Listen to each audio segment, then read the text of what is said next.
नमस्कार, आदाब। मैं अनूप सोनी क्राइम पेट्रोल सतर्क के ब्लैक हेडलाइंस अध्याय के आज के एपिसोड में आप सबका स्वागत करता हूं। सुखी इंसान से संतुष्ट परिवार से एक सुरक्षित समाज और सुरक्षित समाज से एक खूबसूरत दुनिया बनती है। लेकिन जिन रिश्तों पर विश्वास करके इंसान सुखी होता है, अगर वही रिश्ते गले का फंदा बन जाएं तो इस केस में एक हंसते खेलते परिवार की खून भरी दास्तां से नासिक और उसके आसपास के इलाकों में सनसनी फैल गई और जब सच सामने आया तब सब हैरान रह गए।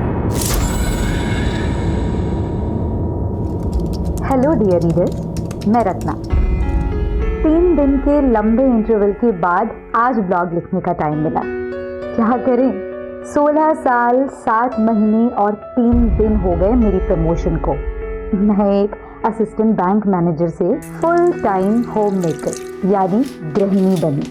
ऑफिस का पहला प्रोजेक्ट याद रहे ना रहे, पर घर के सारे प्रोजेक्ट्स अच्छे से याद रहते हैं।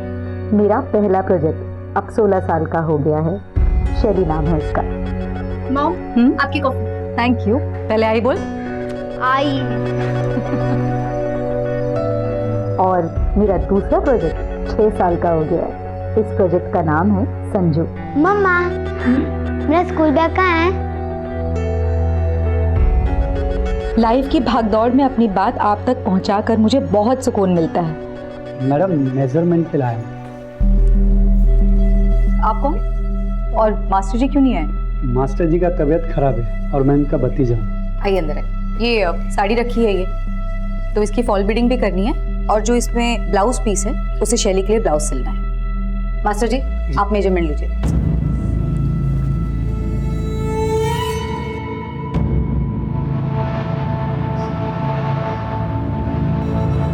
ब्रीथ आउट ब्रीथ इन करिए ना।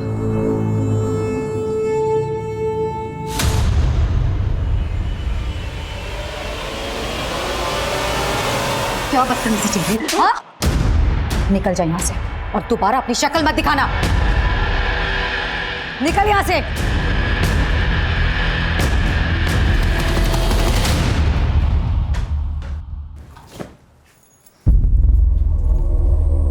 मॉम, मेरे पास ना आपके लिए एक सरप्राइज है।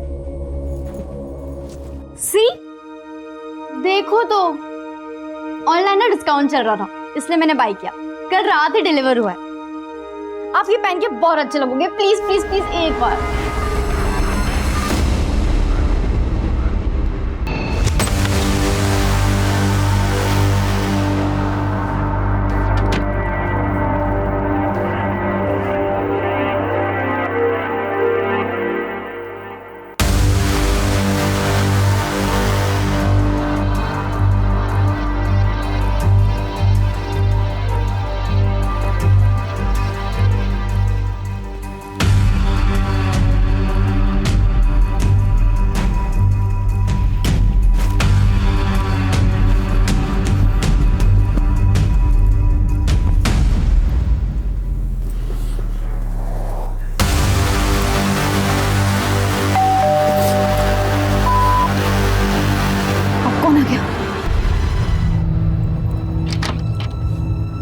मैम, आप यहाँ और संजू, क्या हुआ?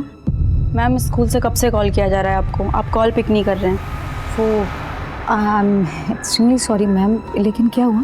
आपके संजू को बहुत तेज फीवर आया है और स्कूल के डॉक्टर छुट्टी पर हैं। हमने सोचा अगर आप इसे अपने फैमिली डॉक्टर को दिखाएंगे तो ज़्यादा बेहतर होगा। ठीक है ma'am, thank you so much. Okay, take care. Sanju, क्या हुआ? सुबह तक तो ठीक था, फिर अचानक से क्या हुआ? पापा, क्या हो बेटा, वॉमिटिंग हुई क्या? इसे डॉक्टर के पास लेकर चलते हैं। मैं बस चेंज करके आता हूँ। हाँ जी।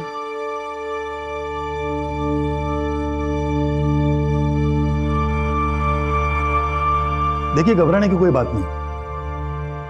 मैं कुछ मेडिसिन लिख देता हूँ, वो आप दे दीजिएगा और अभी एक इंजेक्शन दे देता हूँ।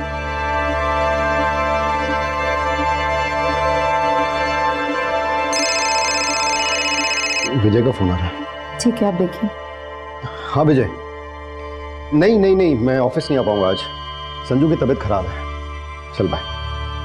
क्या हुआ? अर्जेंट है तो चले जाइए ना। संजू की तबीयत खराब है, कैसे जा सकता हूँ मैं? तो वो यहाँ पर कौन सा अकेला है? मैं हूँ ना उसके पास। और वैसे भी मेरे रहते हुए ना आपको घर गृहस्थी की चिंता करने की कोई जरूरत नहीं है। आई एम सो प्राउड कि मुझे तुम जैसी वाइफ नहीं गर्लफ्रेंड मिली।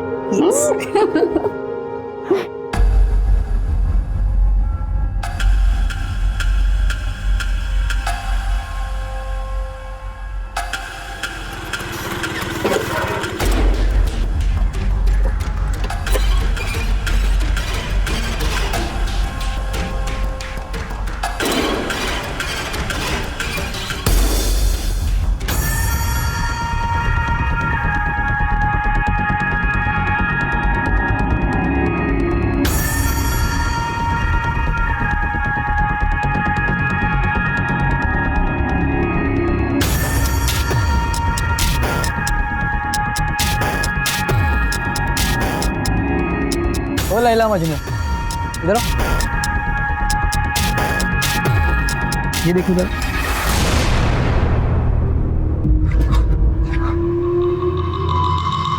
शाने क्या ये रिकॉर्ड क्या तू? अभी डिलीट करता उसका। कर डिलीट, कोई फायदा नहीं। उसे देख रहा, दोस्त है मेरी, उसके पास भी इस वीडियो की कॉपी है।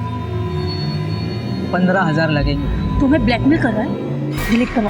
पूरे पैसे दे तभी डिलीट करो। ए तेरा मुंह तोड़ दूंगा मैं, समझा? ज़्यादा होशियार हो रही। ये अपलोड कर दे तू। ओए रुक रुक रुक। अरे यार इतने में क्या होगा भाई?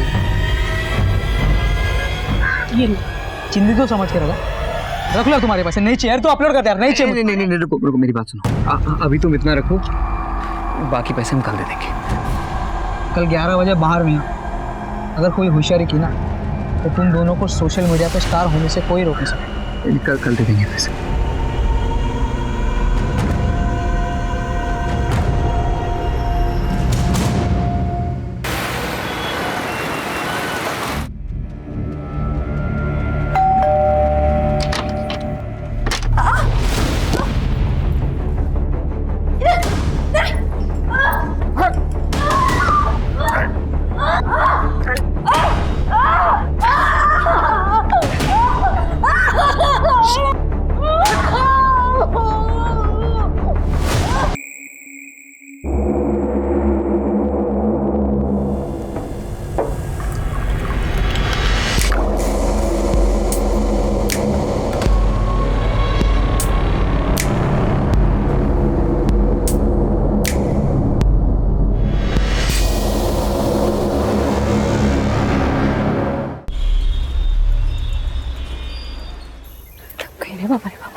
सर मैं सुबह सुबह काम के वास्ते आई, देखा तो दरवाजा खुला था, अंदर आई तो ये सब। महेंद्र,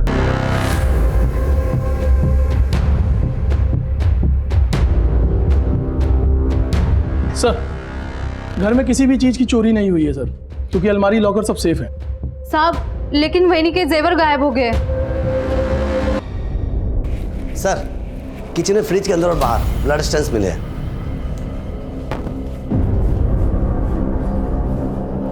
खोलो इसे।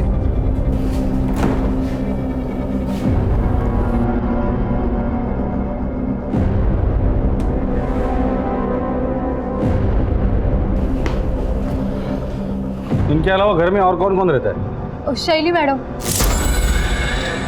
लेकिन साहब शैली मैडम कहाँ है? उसका कमरा कहाँ है? सर ऊपर है।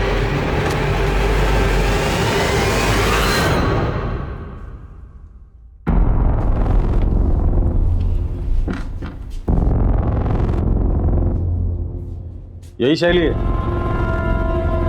जी हाँ साहिब। चेक करो रूम। सर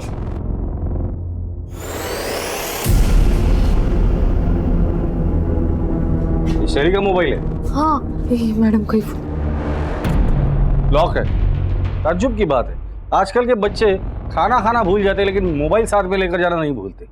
इसका मतलब शैली अपनी मर्जी से यहाँ से गई है या कोई जबरदस्ती उठाकर लेकर गया है। फोन को साइबर टीम में भेज दो। महेंद्र शैली की फोटो खींचो, हर पुलिस स्टेशन में सर्कुलेट कर दो और पेट्रोलिंग टीम को भी अलर्ट कर देना और शैली के बारे में और इन्फॉर्मेशन इनसे ले लेना। राजदीप मेरे साथ आओ। सर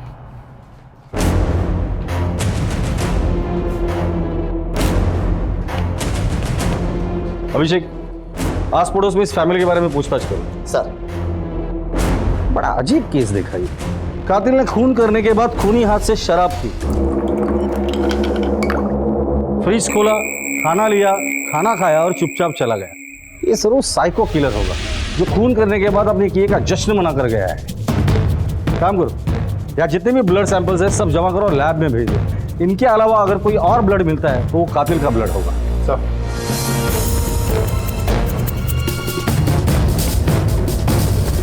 सर ये कुछ बताना चाहती हूँ। बोलिए। वो सर कल सुबह ना क्या बदतमीजी चल रही है? हाँ?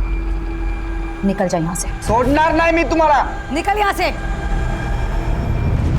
तूने किया ना ये सब? हाँ, तू कल शैली को घूर रहा था जिसकी वजह से उसकी माँ ने तुझे मार के बेइज्जत करके घर से निकाल दिया था। खरा है साहब, लेकिन मैंने किसी को नहीं मारा। तेरे जैसे घटिया लोग ही ऐसा काम कर सकते हैं। सच सच बता दे, वरना जिस गंदी नजर से शैली को देख रहा था ना, वही तेरी आखिरी निकाल कर हाथ में दे दूंगा। चल बता, शैली को कहाँ छुपा कर रखा है? सच में साहब, मैंने किसी को नहीं, कुछ भी नहीं किया साहब मैंने। तू ऐसे नहीं बोलेगा राजदीप। इसे बेहोश होने तक मारना, फिर होश में लाओ और फिर मार।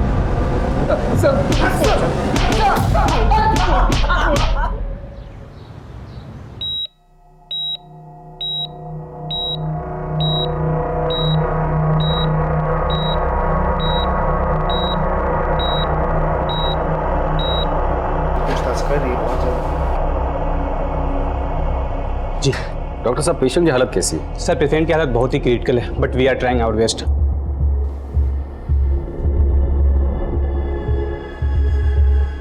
सुख और शांति से जीना हर इंसान, हर परिवार का सपना होता है और बिल्कुल ऐसा ही जीवन जी रहे रत्ना के परिवार पर टूटे कहर ने आसपास के सभी लोगों के दिल दहला दिए।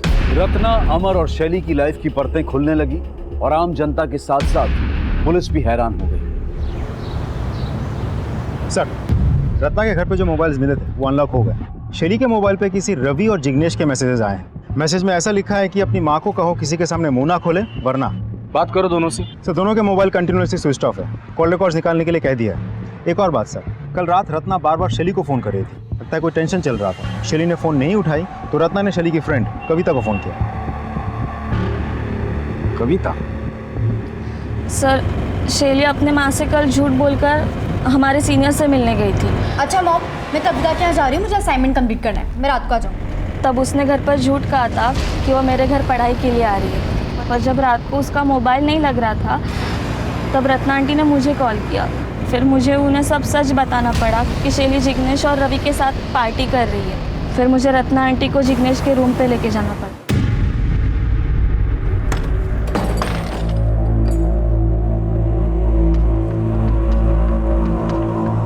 क्या चल रहा है यहाँ पर ये सब? हाँ, क्या कर रहे थे तुम मेरी बेटी के साथ? बोलते करे पूछ रही हूँ मैं तुमसे कुछ। शैली उठ बेटा, चलो। एक बात और, जो हरकत तुम लोगों ने मेरी बेटी के साथ की है, दोबारा ये हरकत तुम लोग किसी भी लड़की के साथ ना कर सको। इसलिए तुम्हारी इस करतूत के बारे में ना मैं सिर्फ तुम्हारे पेरेंट्स को नहीं कंप्लेन करूंगी, उसकी कंप्लेन मैं तुम लोगों के कॉलेज में करूंगी और पुलिस में करूंगी। चल।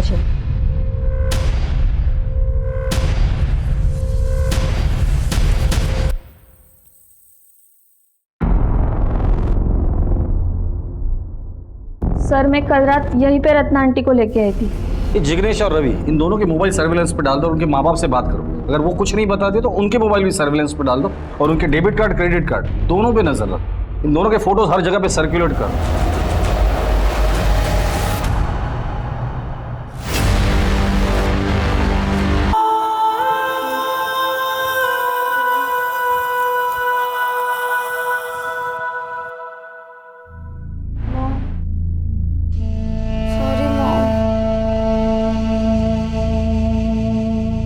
जब तक तेरी आई जिंदा है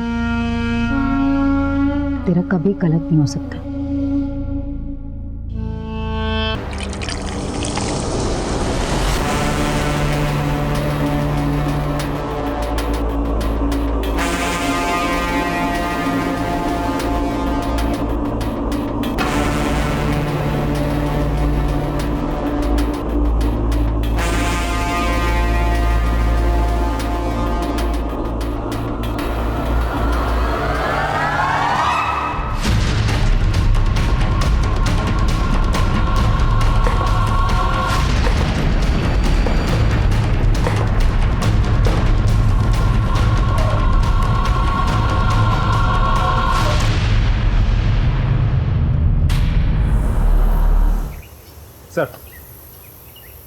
ये विजय है, अमर के बिजनेस पार्टनर।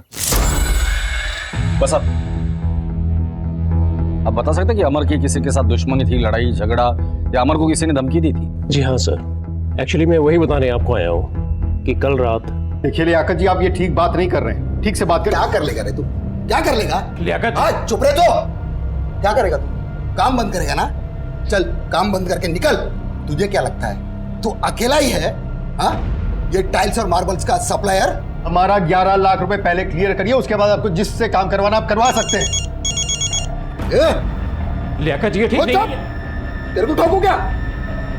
दोबारा पैसे मांगने के लिए आया ना तू? तेरे साथ साथ तेरी बीवी और बच्चों समेत सबको उड़ा दूंगा, समझा क्या तू? मैं बोल रहा हूं ना तेरे को।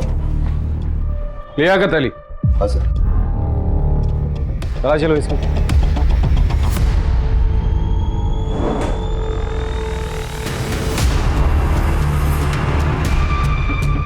लाइसेंस है साहब, हमारे धंधे में इसकी जरूरत पड़ती है। खामोखाम आप लोग मुझे इस केस में घसीट रहे हो। सैलाब में भेजो। जिस दिन मेरे हाथ में सबूत लग जाएंगे ना, तेरी शराफत की धज्जियां उड़ा दूंगा। लियाकत अली, हमारे परमिशन के बगैर शहर छोड़कर जाने के बारे में सोचना भी मत।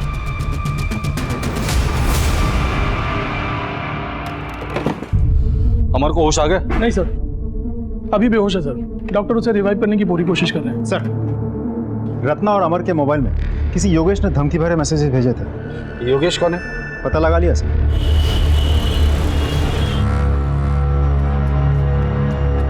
योगेश आपका बेटा है? नहीं नहीं साहब, हमारा बेटा नहीं। ये पिछले जन्म में हमने बहुत बड़ा कुछ पाप किया होगा, तो उसका बदला लेने के लिए इस जन्म में हमारे घर में पैदा हुआ।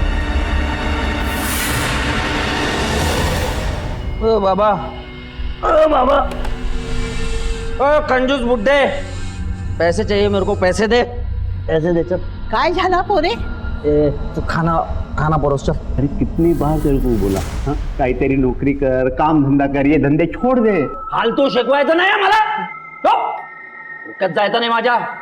ए बाबा, तेरे सामने हाथ जोड़ता हूँ, जा तू जा, निकल जाए यहाँ से। क्यों गई ना? बाप मरने के बाद बेटे के नाम पे घर होता है, और कैसे होता है ना मेरे को अच्छी तरह से आता है। बताओ क्या? बताओ। योगेश की वजह से हम बदनाम हो चुके हैं। हमें शक है कि योगेश इस वक्त कहाँ है? मालूम नहीं सर, ये बीच में एक बार उसका कोई रात को दोस्त आया था, रात भर उन्होंने दारू पी, सुबह उठ के चले गए। दोस्त के साथ वो गया था, आप जानते हैं उसे? क्या उसकी शक्ल याद है? नहीं सर, माझ्या डोळ्यात मोठी बिंदू है, स्पष्ट दिसत नहीं। योगेश के बारे में अगर कुछ पता चलता है तो सबसे पहले आप हमें इन्फॉर्म करेंगे। जी सर। रत्ना मर्डर केस में योगेश प्राइम सस्पेक्ट, योगेश का मिलना बहुत जरूरी है। योगेश इस दोस्त के साथ गया था, अगर वो हमारे हाथ लग जाता है तो योगेश भी हाथ लग जाएगा। इस एरिया में जितने भी सीसीटीवीज है सबके फुटेज चेक करो, किसी न किसी फुटेज में ये दोनों जरूर दिखाई देंगे। सर,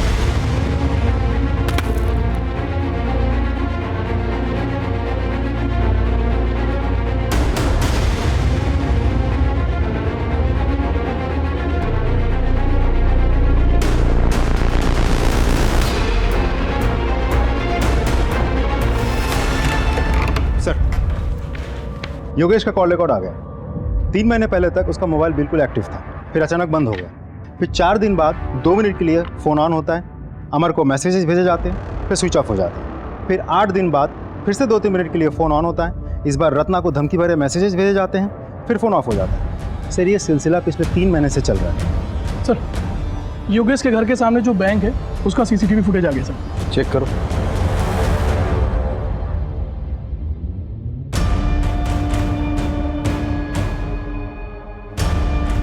यही वो आदमी जिसके साथ योगेश 3 महीने पहले कहीं चला गया था। इस आदमी के जरिए हम योगेश तक पहुंच सकते हैं। पता करो ये आदमी है कौन और कहाँ रहता है।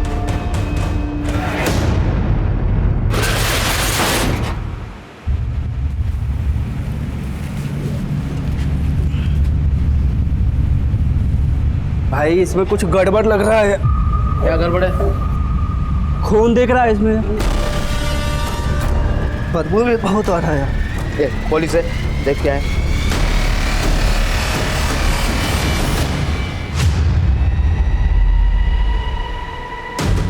Hello police. Sir AB road पे एक टेम्पो में लाश मिली है सर। वो लाश हमारे वहाँ दर्ज मिसिंग कंप्लेंट की फोटो के साथ मैच होती है। एक बात और सर, वो टेम्पो जिस मित्तल ट्रेडर के वहाँ से लोड हुआ था वो भी हमारे ही जुरिडिक्शन में आता है। ठीक है राजी सर, केस का चार्ज ले लो और जिन लोगों ने मिसिंग कंप्लेंट दर्ज की थी उनको बुलाकर बॉडी की शिनाख्त करवा दो। जी सर।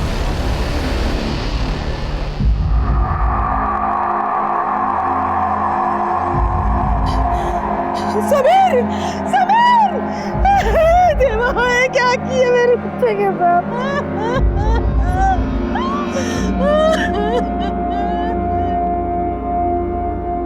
मैं आपका दर्द समझ सकता हूँ, पर तहकीकात तो हमें करनी ही पड़ेगी।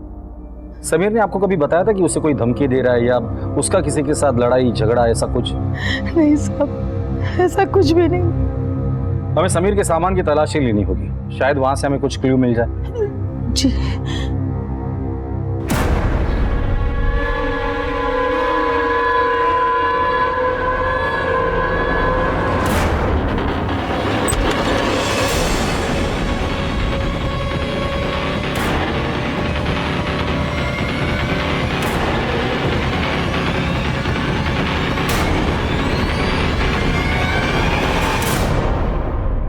ये हार्ड डिस्क और लैपटॉप समीर का है, जिसमें बहुत सारे आपत्तिजनक वीडियोस हैं। ये समीर के पास कहाँ से है?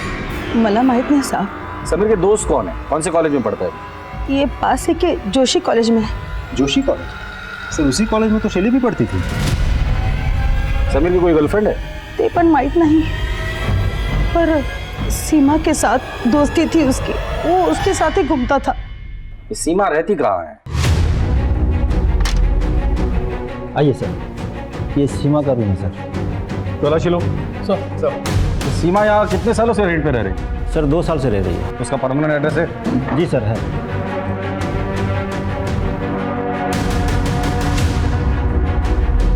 सर ये कैश मिला सर।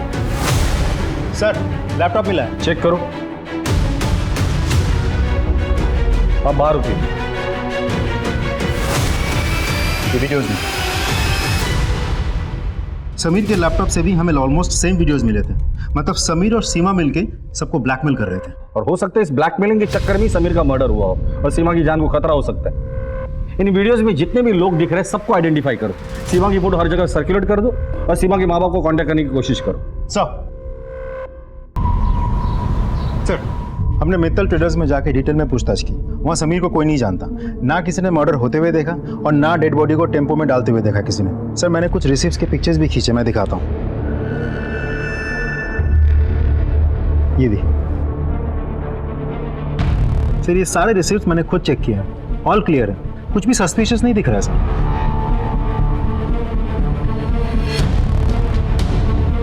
समीर और सीमा के पास जो वीडियोस मिले थे उसमें से लास्ट वाला वीडियो प्ले करो। पॉज करो। ये आदमी कौन है? हाँ हाँ, माल पहुंचने वाला होगा, देखिए। अच्छा भी फोन करता हूँ थोड़ी देर में आपको। जी, ये जो लड़का पीछे खड़ा है ये कौन है? अरे ये तो मेरा छोटा बेटा सूरज है। सूरज जी। समीर को क्यों मारा और सीमा कहाँ है? सर मैंने समीर को नहीं मारा सर, और मुझे नहीं पता कि सीमा किधर है। समीर के लैपटॉप में तुम्हारे एक एमएमएस मिला है। वो औरत कौन है? कौन है? सर वो मेरी दोस्त है, कंचन। कंचन जी, सीमा कहाँ है? सर मुझे नहीं मालूम है। सूरज, तुम्हारे पिताजी के दुकान में लोड हुए टेम्पो में समीर की लाश मिली है। समीर को क्यों मारा, कहाँ मारा और कैसे मारा? सर हम सच कह रहे हैं, हमने समीर को नहीं मारा सर। हमने तो उसे पूरे पैसे भी दे दिए थे वीडियो डिलीट करने के। ठीक है अभिषेक, प्रीति, जब तक ये लोग सीमा का पता नहीं बताते इनकी अच्छे से खातिरदारी करना। सर हम सच बोल रहे हैं, हमें कुछ नहीं मालूम। हमें नहीं मालूम है। साहब मेरी बीबी को कब छोड़ देंगे आप? अभी पूछताछ चल रही है। लेकिन उसका कसूर क्या है? अब सुन नहीं पाएंगे। साहब बताइए ना। आपके बीवी का उसके दोस्त के साथ एमएमएस मिला है और जिन लोगों ने ये बनाया था, एक का मर्डर हुआ है और दूसरी गायब है। सुन लिया आपने? अब जाइए। सर, खबरी से पता चला है कि रत्ना की सुपारी निकली थी सर। फिर ये भी सुनने में आया कि सुपारी वापस हो गई। रत्ना की सुपारी? और वो तो एक हाउस वाइफ है, उसकी सुपारी कौन देगा और क्यों देगा?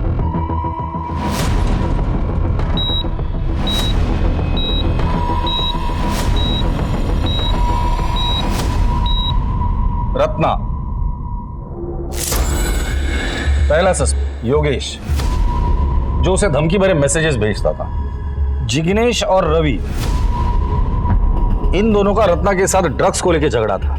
तीसरा लियाकत, लियाकत ने रत्ना और अमर को जान से मारने की धमकी दी थी। दोबारा पैसे मांगने के लिए आया ना तू, तेरे साथ साथ तेरी बीवी और बच्चों समेत सबको उड़ा दूंगा। चौथा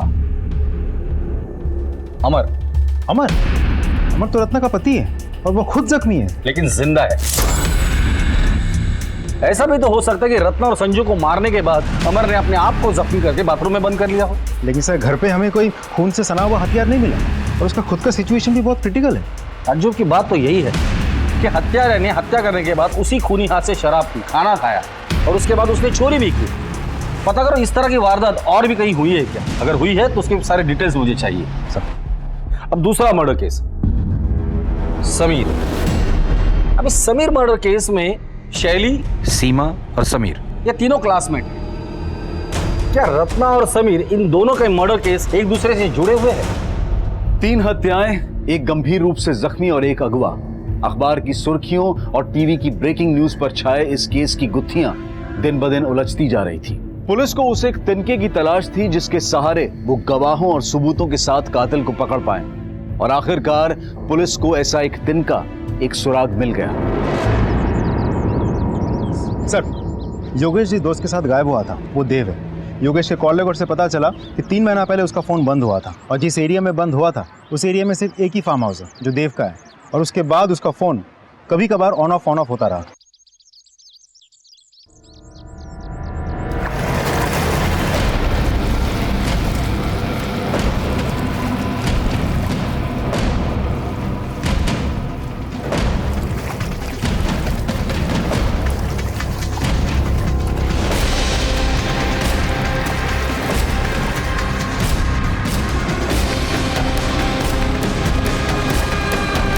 क्या आप योगेश को जानते हैं? जी, कॉलेज में हम लोग क्लासमेट थे।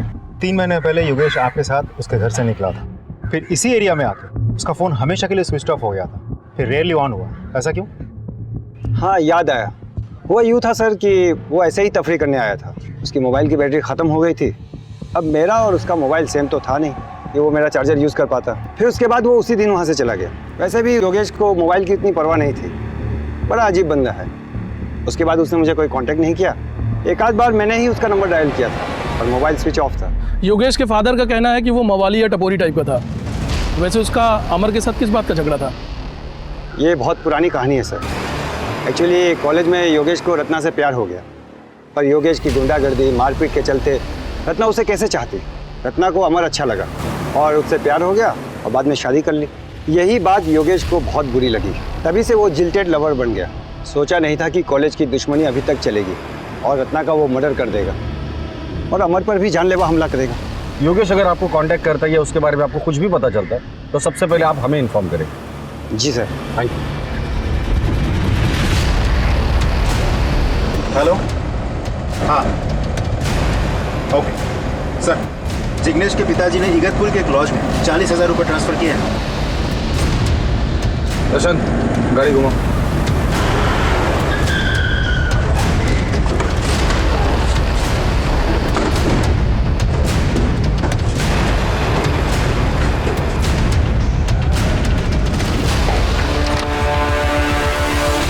जिग्नेश और रवि, शैली कहाँ है? पता नहीं सर। मुझे तो पता होगा ना? नहीं सर, मुझे नहीं पता है। नहीं पता? ले चलो दोनों को। सर सर सर बात तो सुनिए सर। रत्ना का मर्डर हमने नहीं किया सर। सर मैं खरा सांगतो है, मर्डर का न्यूज़ सुनकर हम दोनों वहाँ से भाग गए थे। सर हमें लगा हमारे मैसेजेस देख के आपको डाउट होगा, इसके सर हमने अपने पेरेंट्स से बात की थी, उन्होंने हमें ये लॉज में छिपवाया था। और शैली को कहाँ छिपाया? तो शैली को हमने नहीं छुपाया सर। राजदीप सर, ये लोग तो मुझे कुछ बता ही नहीं रहे। शायद तुम्हें कुछ बता दे। जरा अपने तरीके से इन्हें पूछ लेना। सर हमारे दोस्तों का सर कल हम डिस्ट्रिक्ट कोर्ट गए थे एक पेशी के लिए। वहाँ विजयनगर और संभाजीनगर पुलिस स्टेशन के कांस्टेबल्स कह रहे थे कि उनके एरिया में एक सिमिलर केस हुआ है, जहाँ एक हत्यारे ने महिला के साथ रेप किया, हत्या की, शरीर के सारे गहने चुराए, आराम से खाना पीना खत्म किया और निकल गया। ये दोनों केसेस की फाइल मंगा लो और ये दोनों केसेस में जो हस्बैंड है उनको भी बुलाओ। सर केस जल्द से जल्द क्रैक करना होगा। Right sir. Ratna murder case की छानबीन चल ही रही थी कि तभी पुलिस को एक और लाश मिली। फोन किसने किया था? सर मैंने किया था। राजीव, अंदर जाके देखो कुछ मिलता है क्या? सर किसकी बॉडी है ये? सर मुझे नहीं पता था, 15 दिन पहले ही मुझे कोर्ट से इसका कब्जा मिला है। सर योगेश जोशी का ड्राइविंग लाइसेंस है। रत्ना मर्डर केस में हमें इसी की तलाश थी। हम इसे प्राइम सस्पेक्ट समझ रहे थे, ये तो खुद विक्टिम निकला। तो फिर रत्ना को किसने मारा और इसको किसने मारा? बॉडी को पोस्टमार्टम के लिए भेज दो और इस बॉडी के डीएनए इसके फैमिली के साथ मैच करके देखो। सर इससे पहले इस जमीन का मालिक कौन था? देव देसाई।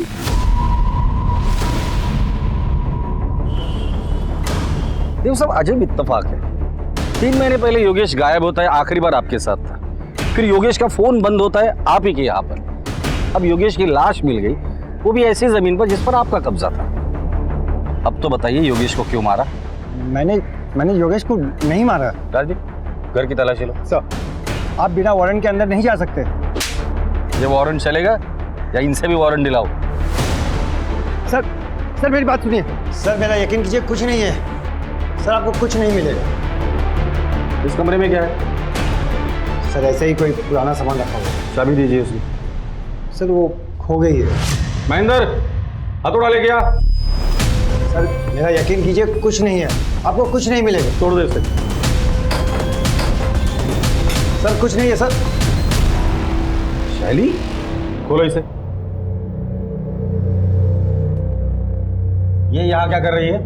सर, इसने मेरी माँ और भाई को मार दिया और फिर मुझे यहाँ ले आया। इसे हॉस्पिटल लेके जाओ।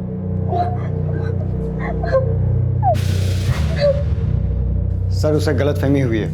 मैंने रत्ना और संजू को नहीं मारा। इतनी रात तो अमर के घर पे क्या करने गया था? सर इन सब के पीछे अमर का ही हाथ है। अमर ने ही मुझे रत्ना को मारने के लिए कहा था। उस रात जब मैं उसके घर पहुंचा तो और वो मुझे हत्यारा समझने लगी।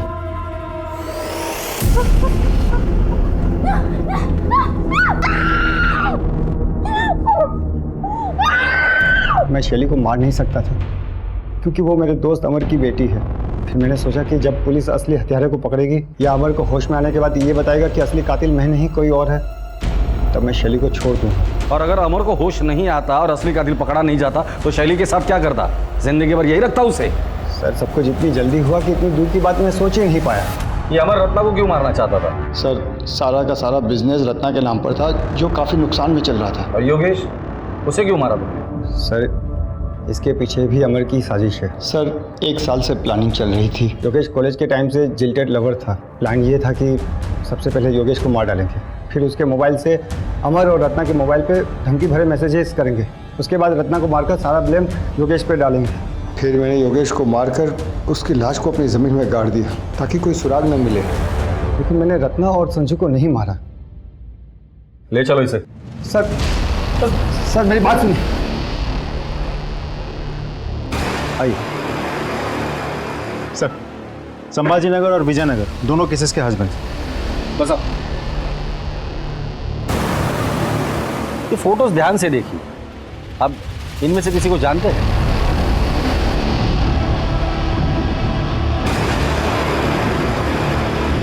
नहीं सर। नहीं सर। आपकी पत्नी की 4 महीने पहले हत्या हुई थी ना? जी साहब। क्या हुआ? साहब हम नए नए नासिक शहर में आए थे।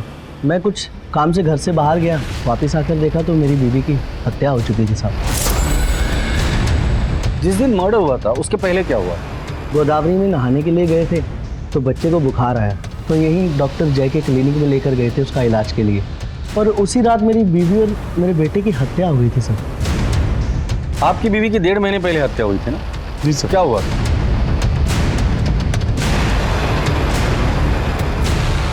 आप अपने बेटे का इलाज कराने डॉक्टर जय के क्लिनिक गए, जी साहब। और आप भी डॉक्टर जय के क्लिनिक गए थे? Yes sir.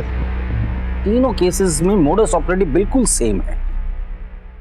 अब तो ये डॉक्टर जय ही हमें बताएगा इन तीनों मर्डर से उसका क्या कनेक्शन है। डॉक्टर साहब, पिछले कुछ दिनों से शहर में एक अजीब सिलसिला शुरू है। संध्या अपने बच्चे के साथ आपके क्लिनिक में आती है, उसी रात संध्या के साथ रेप होता है और उसका मर्डर हो जाता है। फिर पूनम अपने बच्चे के साथ आपके क्लिनिक में आती है, उसी रात पूनम के साथ भी उसका रेप होता है, उसका मर्डर हो जाता है। फिर रत्ना आपके क्लिनिक में आती है। केसेस में मोडस ऑपरेंडी सेम। कातिल पहले रेप करता है, फिर मर्डर, फिर उसी घर में शराब पीता है, खाना खाता है और चला जाता है। और हमने सुना है आपको भी खाने पीने का बहुत शौक है। देखिए साहब, मैं एक डॉक्टर हूँ, कोई कातिल नहीं। लोगों को बचाना मेरा काम है, उनको मारना नहीं। रत्ना का मर्डर जिस दिन हुआ था उस रात आप कहाँ थे? सर मैं कॉन्फ्रेंस में था। आपके क्लिनिक में और कौन कौन काम करता है? एक कंपाउंडर और एक नर्स। ठीक है, जरूरत पड़ेगी तो दोबारा आएगी। इन्वेस्टिगेशन में हर दिन एक नया मोड़ आ रहा था। जांच का दायरा बढ़ता जा रहा था। संदिग्ध बहुत सारे थे, लेकिन पुख्ता सबूतों के साथ हत्यारा नहीं मिल रहा था। और फिर पुलिस ने ऐसा पासा फेंका कि हत्यारा जाल में फंस गया।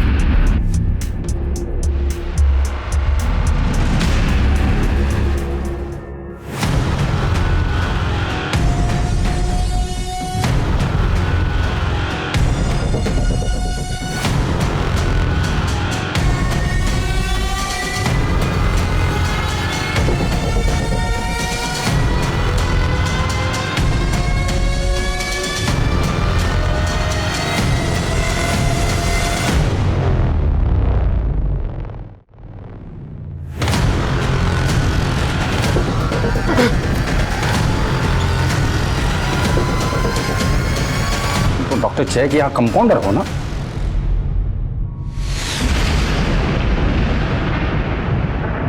साहब, मैं बहुत सीधा साधा आदमी हूं। मैं सीधी सादी जिंदगी चाहता था। मैं जब काम करके घर जाता था, चाहता था कि मेरी बीबी मुझसे दो मीठे बोल बोले, प्यार मोहब्बत से बात करे। मेरी गलत लड़की शादी हो गई थी, सब जीना हराम हो गया था। वो चाहती थी कि उसका पति दिन रात मेहनत करके उसके हाथ में पैसे दे। तुम्हारी तनख्वाही कितनी है जो तुम मुझे दोगे, उसमें से भी काट कर? पिछले महीने भी तो दिया था तुमको, कुछ बचे होंगे। हाँ तो पिछले महीने क्या कितना दे दिया था? अरे मेरी तो किस्मत ही फूटी है जो तुमसे शादी हुई मेरी। हाँ तो कमाते हो अच्छा, न शक्ल अच्छी है, नहीं रहना है मुझे तुम्हारे साथ। उसको मेरा चेहरा, मेरा शरीर, मेरा घर, मेरा कपड़ा, मेरा विचार कुछ भी नहीं पसंद आता था। क्लिनिक में जब भी मैं किसी औरत को देखता कि वो अपने पति को प्यार से उसका ख्याल रख रही है तो मुझे जलन होने लगती थी। मैं उसको पाने के लिए बेचैन हो जाता। इसलिए केस पेपर से उसका एड्रेस लेके मैं उसके घर पहुंच जाता था। सोनिया और पूनम से मैंने खूब मजा लिया, लेकिन रत्ना के केस में मुझसे गड़बड़ी हो गई।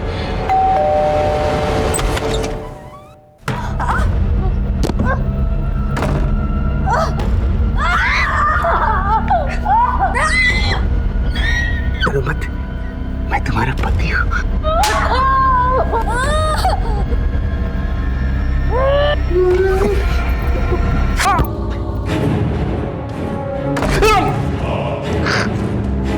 अमन ने बाथरूम का दरवाजा अंदर से बंद किया हुआ था, लेकिन मैंने जो घाव दिया था मुझे इस पर पूरा विश्वास था। खून बहेगा और वो मर जाएगा।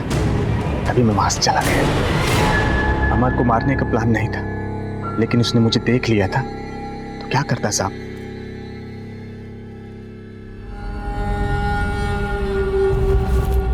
ये पेंडेंट तो हमने सीमा के गले में देखा था, हमने उसके फोटो में देखा था। जी सर। एक मिनट, समीर और सीमा तुम्हारी बीवी को ब्लैकमेल कर रहे थे। समीर का मर्डर हो गया और सीमा गायब है। इन सब के पीछे तू ही तो नहीं है? बोल।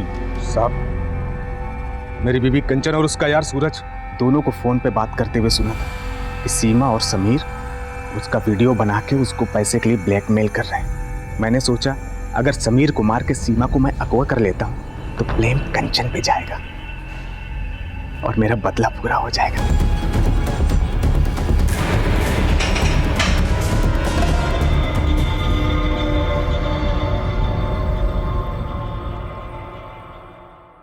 अधूरे सपने अच्छे इंसान को फिर से संघर्ष करने की प्रेरणा देते हैं, लेकिन अगर उसका दिमाग, उसका मन ईर्ष्या से ग्रसित हो जाए तो वो उसे गुनाह के रास्ते पर ले जाते हैं। भागीरथ के साथ यही हुआ था। सुशील संस्कारी और पति से प्रेम करने वाली पत्नी ना मिलने से वो इतना डिस्टर्ब हो गया था कि उसने अपने संपर्क में आने वाली सुशील और संस्कारी महिलाओं को अपना शिकार बनाना शुरू कर दिया। अगर भागीरथ अपने मन में उठ रही नफरत और जलन के तूफान से सतर्क होता, चुभने वाले रिश्ते से सही समय पर मुक्ति पाता, तो वो सीरियल किलर नहीं बनता। भागीरथ, समीर, सीमा और देव को अपने गुनाहों की सजा मिली और अमर ने भी अपने किए का मोल चुकाया। अब मैं अनूप सोनी आपसे विदा लेता हूं। फिर मुलाकात होगी क्राइम पेट्रोल सतर्क के ब्लैक हेडलाइंस अध्याय में एक और नए केस के साथ। और याद रखें, क्राइम और आपके बीच में सिर्फ इतना फर्क है कि आप कितने सतर्क हैं। सतर्क रहें, सुरक्षित रहें। जय हिंद।